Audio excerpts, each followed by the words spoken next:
বর্তমানে যারা দেশে প্রতিনিধিত্ব করতেছেন, আপনাদের উদ্দেশ্যে স্পষ্ট বার্তা।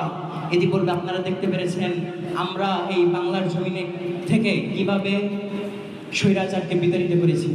অতএব আপনাদের উদ্দেশ্যে স্পষ্ট বার্তা দিয়ে বলতে চাই, এই জমিন ইমানদারের জমিন, এই জমিন মুসলিম উম্মার জমিন, এই জমিন 92% মুসলমানের জমিন।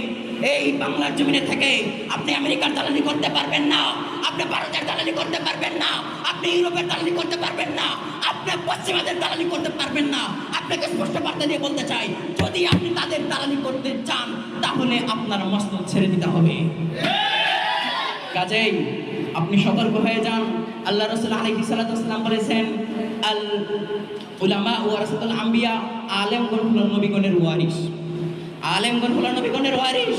কিছুদিন পূর্বের কথা আমরা ভুলে যাই নাই, কিছুদিন পূর্বের কথা আমরা ভুলে যাই নাই।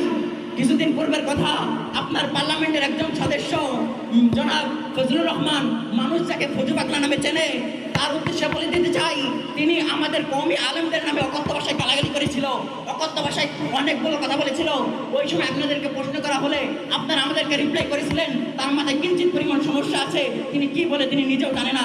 আপনাদেরকে বলতে চাই, যদি তার মাথায় সমস্যাই থাকে তাহলে সে থাকবে পাবনায়, সেখানে পার্লামেন্টে থাকে, সে থাকবে পাবনায়, সেখানে পার্লামেন্টে। তাই আপনার উদ্দেশ্যে বলে দিতে চাই, ইতিপূর্বে যা করেছেন বা আমরা সেদিকে লক্ষ্য করতে চাই না।